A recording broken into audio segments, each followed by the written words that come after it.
Ako, I have expressed my faith and confidence already to the present leadership in the same way that I express the same faith and confidence to the former leadership during their time, no?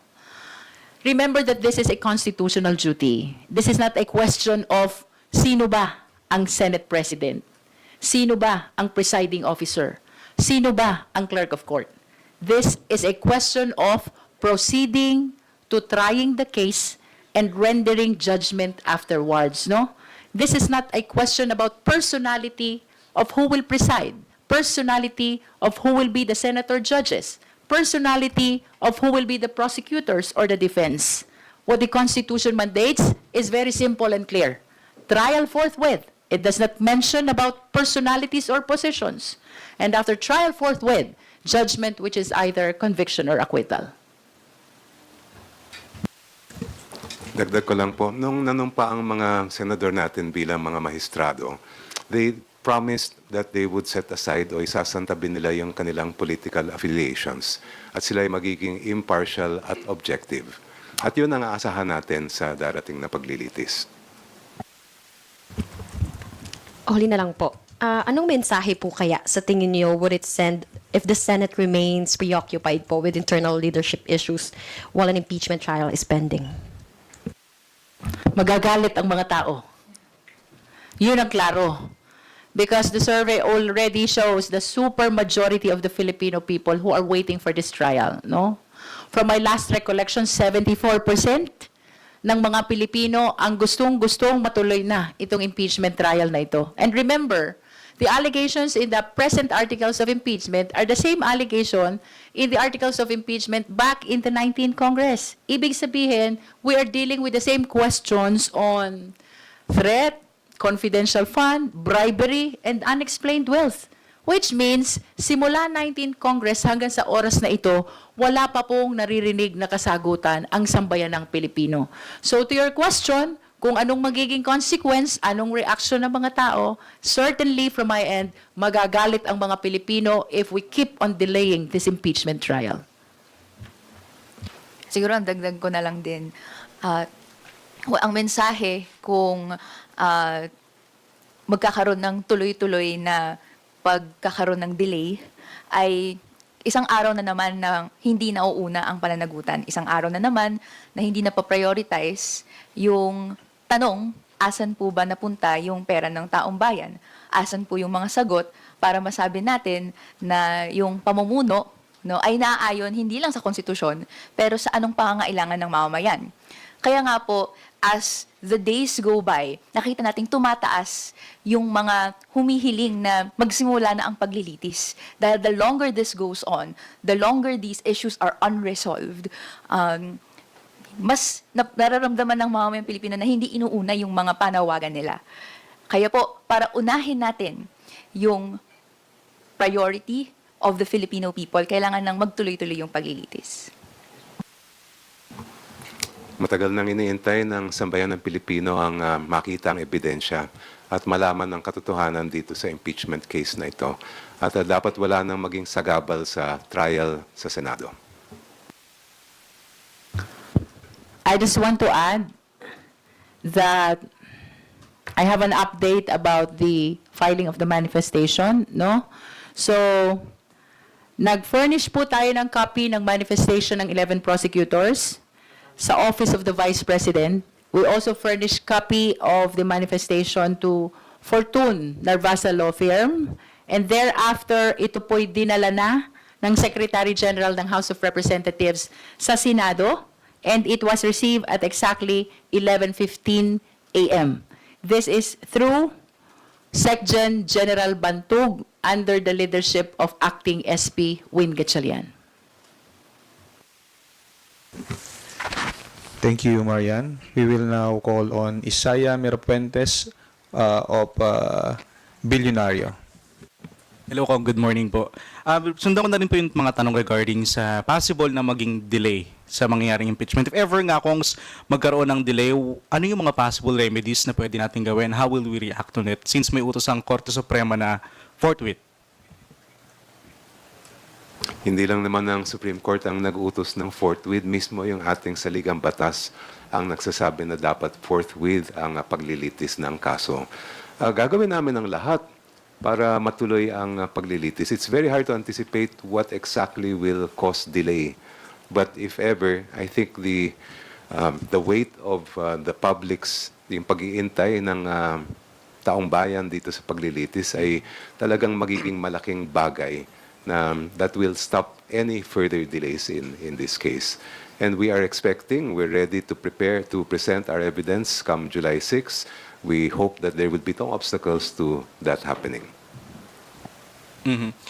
So if ever, Kongs, just for your observation sa mga nangyari ngayon sa Senado, yung Cayetano Black, they still want na maging majority sila. So tingin nyo ba isa sa dahilan kaya sila naninindigan sa posisyon nila is para sila yung mag-lead na mangyayaring impeachment? Mahirap pumasok sa kaisipan ng mga membro ng Senado at I don't want to plant my own thoughts into their minds. Of course, there's a lot of political dynamics to what is happening in the Senate. At the same time, to me, the command is very clear. Regardless of their political affiliations, regardless of what is happening between the two groups in the Senate, wala silang choice at ang tungkulin nila ay napakalinaw. Kailangan matuloy ang paglilitis ng kasong ito at dapat agad-agad ito mangyari. And regarding po dun sa tinatawag nating 18 Maleta Boys, which is some of the prosecution, nabanggit po yung pangalan nila last week.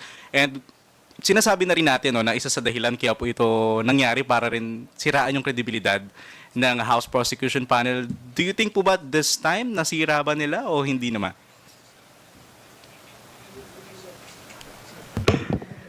I honestly believe that hindi naapektuhan ang credibility ng 11 prosecutors, no? Just to be specific, nasama po doon si Kong Laila De Lima, myself, Kong Terry Ridon, and Kong Zia Ajong, who is one of our spokespersons, no? We maintain integrity and honesty in the discharge of our function as public servants. The inconsistencies are very much evident at tayo po'y nananalig na hindi maaapektuhan ng 18 ex-Marines na affidavit ang kredibilidad na matagal nang meron ang 11 prosecutors. Dagdag na lang din ako. Nakita natin yung reactions ng mamamayan sa naging hearing and sa testimonies ng witnesses na from the 18 ex-Marines. And safe to say, no, karamihan ng mga tao doon na nag-react ay kinwestiyon yung credibility ng mga witnesses. So tayo, kailangan lang natin, no, tuloy-tuloy yung panawagan natin sa trabaho natin na yung pananagutan, yung proseso nito, masunod. Na hindi naman po naapektuhan at hindi magpapaapekto sa gantong klaseng hearing na at the end of the day ay marami pa pong tanong sa kanya. Thank you, Isaiah. Next is Rosalie Cas from UNTV. Good morning po, Kongs. Kay Kong Jervil po. Sorry for this question. In what point in time will the Vice President be made to appear before the impeachment court, before the impeachment trial formally begins? Will there be any po? Yes. Before the presentation of evidence, the impeachment court is supposed to issue a writ of summons. If you remember, they issued that already for the purpose of filing an answer.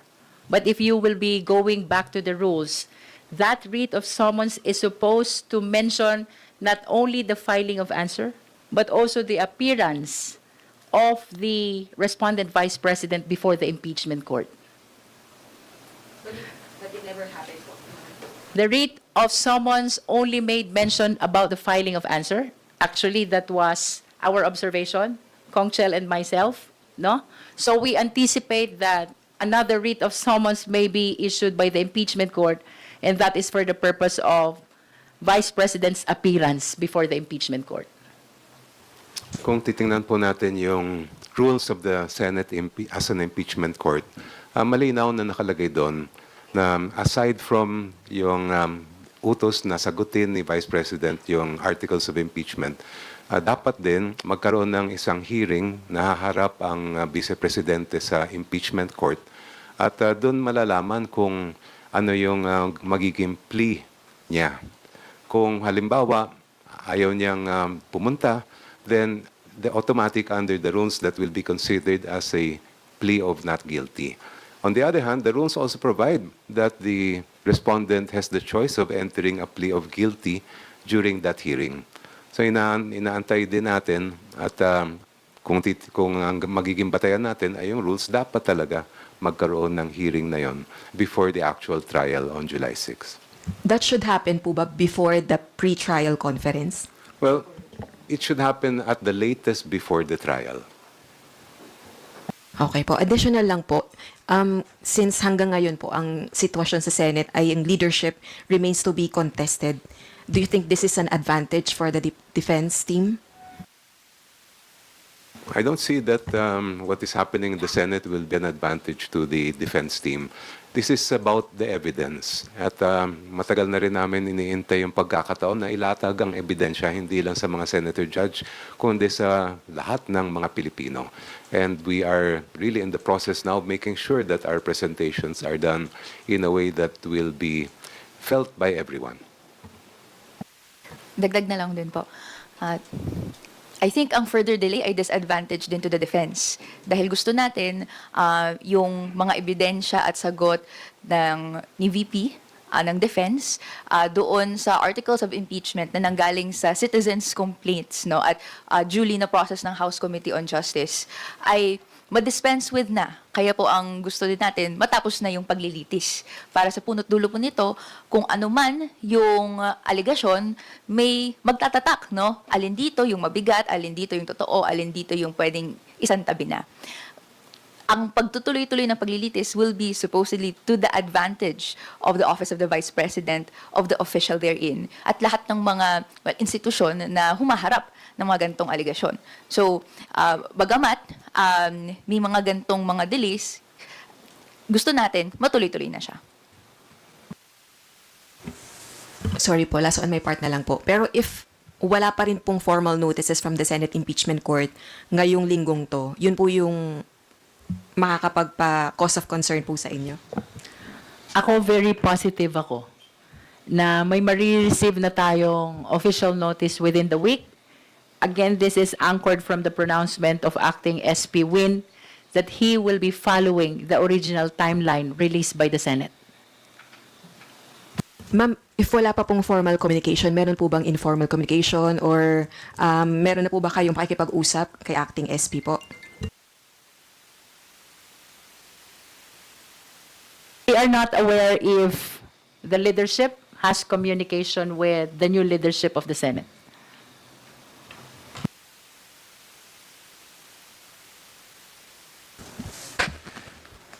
Thank you. Next is Vivian Gulia from ABS-CBN2. Good morning. Kong Luistro, clarification lang. Necessary po ba, must po ba na magkaroon ng special session for the impeachment trial to proceed? Kasi na-mention ninyo kanina yung need to elect certain officials of the impeachment court after the events, the developments at the Senate. So, kailangan po bang magkaroon ng special session for the impeachment trial to proceed, or can it proceed even without a special session of Congress? If my recollection is correct, no? Mukhang during the election of the new leadership, walang na-elect na clerk of court.